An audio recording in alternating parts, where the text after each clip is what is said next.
Click করুন অ্যাপের bell আইকনে আর সাবস্ক্রাইব করুন এবিপি আনন্দ। সব সময় থাকুন খবরে।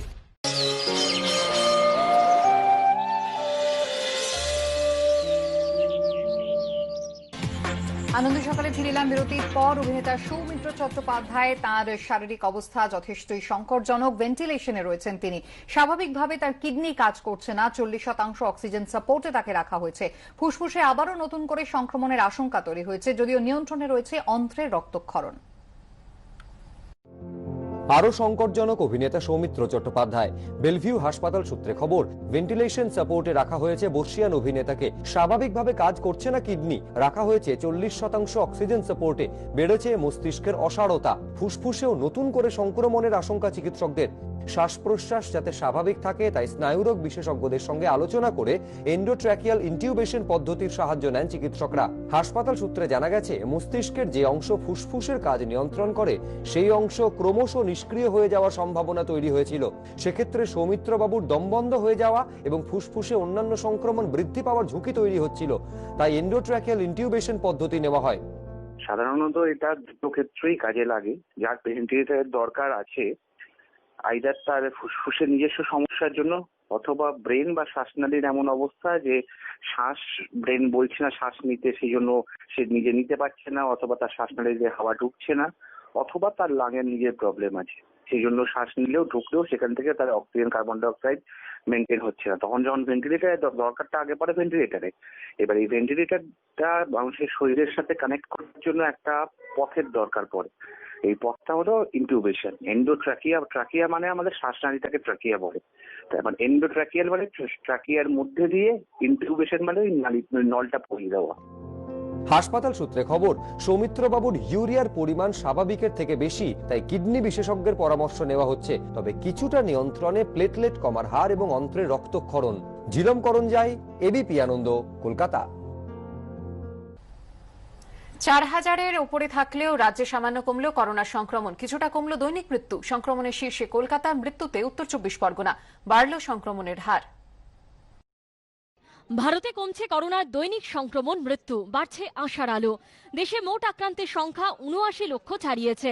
এখনো অবধি 1,19,000-এর বেশি মৃত্যু হয়েছে।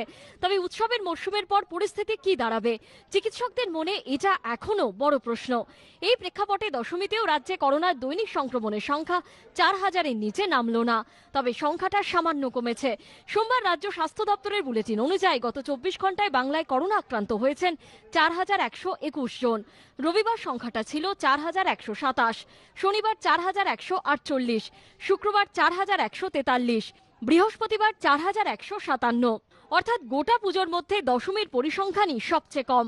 দৈনিক সংক্রমণের মতো দৈনিক মৃত্যুর সংখ্যাও সামান্য কমেছে। সোমবার রাজ্য স্বাস্থ্য দপ্তরের বুলেটিন অনুযায়ী গত 24 ঘন্টায় বাংলায় করোনায় মৃত্যু হয়েছে 59 জনের।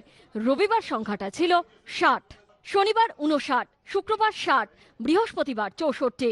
অর্থাৎ গোটা পুজোর মধ্যে দশমীর পরিসংখ্যানই আংশিক স্বস্তিদায়ক। তবে উদ্বেগ লুকিয়ে আছে অন্যত্র।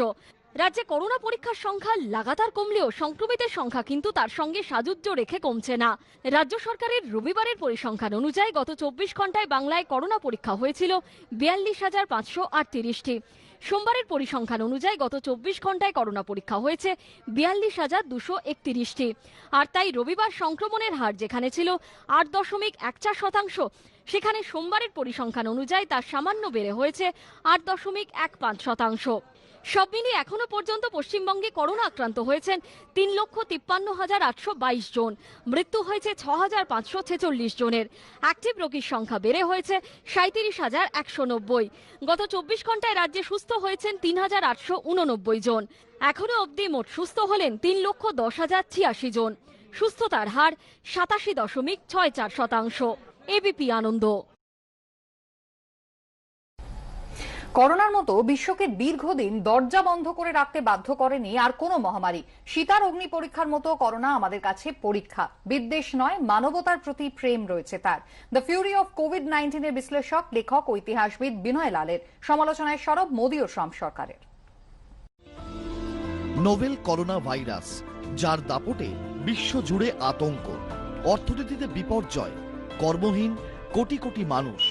এই প্রেক্ষিতে করোনা কালকে একেবারে অন্যরকম দৃষ্টিভঙ্গিতে দেখেছেন ক্যালিফোর্নিয়া বিশ্ববিদ্যালয়ের অধ্যাপক, গবেষক, ইতিহাসবিদ ও ব্লগার বিনয় লাল। দুই বলাতে বন্দী করেছেন তার বিশ্লেষণ। বইয়ের নাম দ্য ফিউরি অফ কোভিড-19, the politics, histories and unrequited love of the corona virus.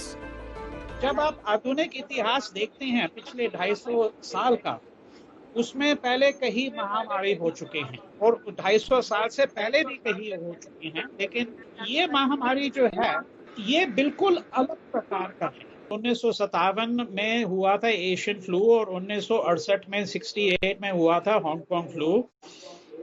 इन दोनों महामारी में कम से कम जो है 10 लाख लोगों का मृत्यु हुआ। इतिहास की किताबों में इनका नाम तक नहीं है तकरीबन। এতদিন করোনা নিয়ে যা লেখা হয়েছে তা সবই বৈজ্ঞানিক দৃষ্টিকোণ থেকে। লেখকের মতে ইতিহাসের বিচারে এই করোনা মহামারী অভূতপূর্ব। कोरोना वायरस महामारी है, ये जो है ये बिल्कुल अभूतपूर्व है दुनिया के इतिहास में। अब मैं इसलिए कह रहा हूँ ये क्योंकि 1957 में 1968 में बेशक इतने लोगों की मृत्यु हो, लेकिन जिस प्रकार से सारी दुनिया एक प्रकार से बंद कर दी थी, इस मार्च में जून तक 3 महीने तकरीबन सारे दुनिया में एक लॉकडाउन हो गया था, ऐसा कभी इतिहास में नहीं देखा गया है। করোনা মোকাবিলায় বিশ্বের দীর্ঘতম লকডাউন দেখেছে এই দেশ। যে লকডাউনে কাজ হারিয়েছেন অসংখ্য মানুষ। প্রাণে বাঁচতে ভিন রাজ্য থেকে হেঁটেই দলে দলে ফিরেছেন তারা। অভুক্ত শরীরে মাইলের পর মাইল পাড়ি দেওয়ার সেই ছবি উস্কে দিয়েছে দেশভাগের স্মৃতি। এ নিয়ে মোদী সরকারের সমালোচনা করেছেন লেখক, পাশাপাশি সমালোচনা করেছেন মার্কিন প্রেসিডেন্টেরও। ट्रम्प की जो व्हाइट हाउस है, इन्होंने जो है इतनी गलतियां की हैं। ये तो खैर वो तो ट्रम्प तो अभी तक कह रहा है कि ये तो बिल्कुल अब गायब हो जाएगा, और यहाँ वो स्थिति हो गई है कि जो है 2 लाख लोग से ज्यादा मर चुके हैं। एक दो महीने में 3 लाख हो जाएंगे। जब प्रधानमंत्री ने लॉकडाउन इशू कर दिया, उनकी सरकार ने ये तो नहीं सोचा कि करोड़ों लोग जो हैं वो अपने परिवार के लिए खाना कहाँ से लाएंगे। सबसे महान देश हमारा ही है, लेकिन हमें ये भी सोचना पड़ेगा कि हम बाकी देशों से क्या सीख सकते हैं। লকডাউনে অসংখ্য মানুষ কাজ হারালেও এই মহামারী পরিস্থিতির অন্যদিকেও আলো ফেলেছেন লেখক। তার মতে কোভিড-19 আমাদের শিখিয়েছে অনেক কিছু। हमने ये देखा है हमारी जो वायु है, ठीक है ना, बिल्कुल स्वच्छ हो गई है।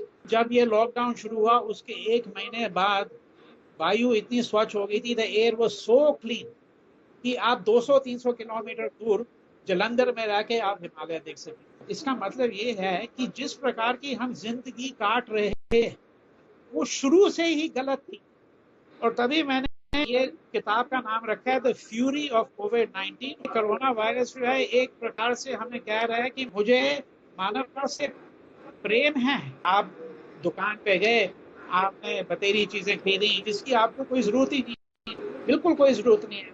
अब कोरोना वायरस ने हमें ये दिखा दिया कि वाकई हमें इन चीजों की जरूरत नहीं है। লেখকের মতে প্রতিষেধক রোগ ভোগ থেকে রেহাই দেবে ঠিকই, কিন্তু পরিবেশ ও জীবনযাপনের পরিবর্তনের চ্যালেঞ্জটা আমাদের নিতেই হবে। এবিপি আনন্দ। আজ একাদশী, আজও গঙ্গায় প্রতিমা নিরঞ্জনের পালা চলবে, তবে সংখ্যায় তা কম হওয়ার সম্ভাবনা। পুলিশ সূত্রে খবর, গতকাল রাত এখনো পর্যন্ত 2000-এর বেশি প্রতিমা বিসর্জন দেওয়া হয়েছে। পাশাপাশি দূষণের কথা মাথায় রেখে গঙ্গার ঘাট পরিষ্কারে তৎপর কলকাতা পুরসভা। জল থেকে দ্রুত তুলে ফেলা হচ্ছে কাঠামো, তুলে ফেলা হচ্ছে ফুল ও আনুষঙ্গিক সামগ্রী, চলছে আবর্জনা সাফাইয়ের কাজ।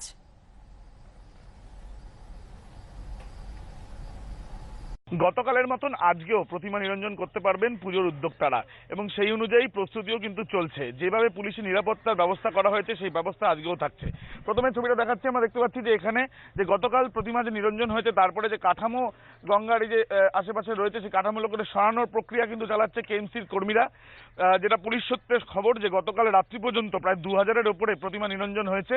বাড়ির পুজো এবং যে সাধারণ যে পুজোগুলো রয়েছে কমিটিগুলোর, সেই পুজোর ঠাকুর সমস্ত যা যা এখানে ভাসান হয়েছে। তারপরে সেই কাঠামো সরানোর কাজও কিন্তু ইতিমধ্যে করা হচ্ছে এবং তার সঙ্গে সঙ্গে আজকেও প্রস্তুতি রাখা হয়েছে। এই যে স্পিড বোর্ড রয়েছে, স্পিড বোর্ডের মধ্যে কলকাতা পুলিশের রিভার ট্রাফিক এবং ডিএমজির টিম তারাও কিন্তু সেখানে রয়েছেন। প্রতিমা নিরঞ্জনের যে প্রক্রিয়া, সেই প্রক্রিয়া শুরু হয়েছে বাজিকদমতলা ঘাটে, যাতে কোনো রকম অপ্রীতিকর ঘটনা না ঘটে তার জন্য প্রায় 3000 পুলিশ কলকাতার মোট 24টা ঘাট যেখানে প্রতিমা নিরঞ্জন হচ্ছে সেখানে থাকছে মোতায়েন। তার সঙ্গে সঙ্গে থাকছে এই বাজিকদমতলা ঘাট, নিমতলা ঘাট, জাদেশ ঘাটের মতন গুরুত্বপূর্ণ ঘাট যেখানে সব থেকে বেশি প্রতিমা নিরঞ্জন হয়। ক্যামেরা সন্দীপন গুপ্তর সঙ্গে আবির দত্ত, এবিপি আনন্দ, কলকাতা। এই নিউ নর্মাল দুর্গাপুজোয় অনেক কিছুই বাদ পড়েছে। তার মধ্যে একদিকে যখন প্যান্ডেল হপিং হয়নি, তার পাশাপাশি সিঁদুর খেলা হয়নি, এবং তার পাশাপাশি কিন্তু পায়ে হাত দিয়ে প্রণাম করা বড়দের সেটাও বাদ রাখতে হয়েছিল, কোলাকুলিও বাদ। কিন্তু যেটা বাদ পড়েনি তা হলো মিষ্টিমুখ। আর তাই গতকাল সকাল থেকেই শহরের নামি দামি দোকানের বাইরে ছিল লম্বা লাইন। পুজো শেষ, রয়ে গেছে উৎসবের রেশ। বিজয়ের কোলাকুলি প্রণাম বঙ্গজীবনের অঙ্গ। তবে করোনাকালে এবার কোলাকুলি বন্ধ, শুধু হাত জোর করে নমস্কার, শুভেচ্ছা বিনিময়। তবে রসনা তৃপ্তিতে নেই বিধিনিষেধ। তাই প্রতিবারের মতো এবারও দশমী সকাল থেকে বিজয়ের মিষ্টি কেনার ব্যস্ততা। কলকাতার উত্তর থেকে দক্ষিণ সর্বত্র একই ছবি। চেষ্টা করছি যতটা সম্ভব সোশ্যাল ডিস্টেন্সিং মেনটেন করা যায়। যে নতুন নতুন যে মিষ্টি ইন্ট্রোডাকশনের যেটা হয় না, সেটা এবছর খুব একটা হয়ে ওঠেনি। হয়তো সামনে বছর যখন নতুন পুজো আসবে তখন সেই সময়টা দেখা যাবে। হ্যাঁ, সেই সময়টা আবার নতুন করে নতুন মিষ্টি আসবে। শরীর সুস্থ রাখার যাবতীয় বেড়াজাল টপকে এদিন খুশি মনে মিষ্টি কেনার পালা। মিষ্টির দোসর নোনতাও। বিজয় দশমীর দিন ফিউশন মিষ্টি ভাল লাগে না, মানে ট্র্যাডিশনাল মিষ্টির জায়গায় জল ভরা অম্রপুলি, সন্দেশ, কড়াপাক। ট্র্যাডিশনাল মিষ্টি মানে নর্থ ক্যালকাটা। করোনা সংকটে উৎসবের রং কিছুটা ফিকে হলেও ট্র্যাডিশন মেনে বাঙালির বিজয় মানে শুধুই মিষ্টি, আর মিষ্টি মুখে শুভেচ্ছা বিনিময়। সঞ্জয় মিত্রের রিপোর্ট, এবিপি আনন্দ, কলকাতা। আর এবার বিশ্বের করোনা আপডেটের দিকে নজর রাখবো। বিশ্বে করোনায় দৈনিক মৃত্যুর পাশাপাশি ফের বাড়ল আক্রান্তের সংখ্যা, একই সঙ্গে বাড়ল দৈনিক সুস্থতা। এখনো পর্যন্ত করোনায় বিশ্বে মৃত্যু হয়েছে 11,58,321 জনের। গত 24 ঘন্টায় মৃত 5,548। গতকাল একদিনে মৃতের সংখ্যা ছিল 4,261। বিশ্বে মোট আক্রান্ত 4,34,21,678। একদিনে সংক্রমিত 5,03,670। গতকাল দৈনিক আক্রান্তের সংখ্যা ছিল 3,92,174। বিশ্বে মোট সুস্থ 2,91,20,099। গত 24 ঘন্টায় সুস্থ হয়েছেন 2,28,054 জন।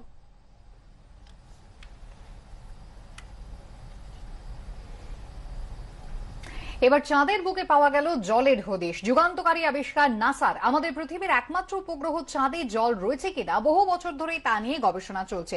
শেষ পর্যন্ত নাসার সোফিয়া অর্থাৎ স্ট্র্যাটোস্ফেরিক অবজারভেটরি ফর ইনফ্রারেড অ্যাস্ট্রোনমি জানিয়েছে চাঁদের সূর্যালোকিত অংশে রয়েছে জল। চাঁদের দক্ষিণাংশে অন্যতম বৃহত্তম গহ্বর ক্লেভিয়াসে হাইড্রোজেন ও অক্সিজেন মিলে জল তৈরি করেছে। চাঁদের মাটি এবং ধূলিকণায় 1 ঘনমিটার জুড়ে রয়েছে 12 আউন্স মতো জল। এর আগে চাঁদে হাইড্রোজেনের সন্ধান মিলেছিল, জানা গিয়েছিল চাঁদের মেরুতে রয়েছে বরফ।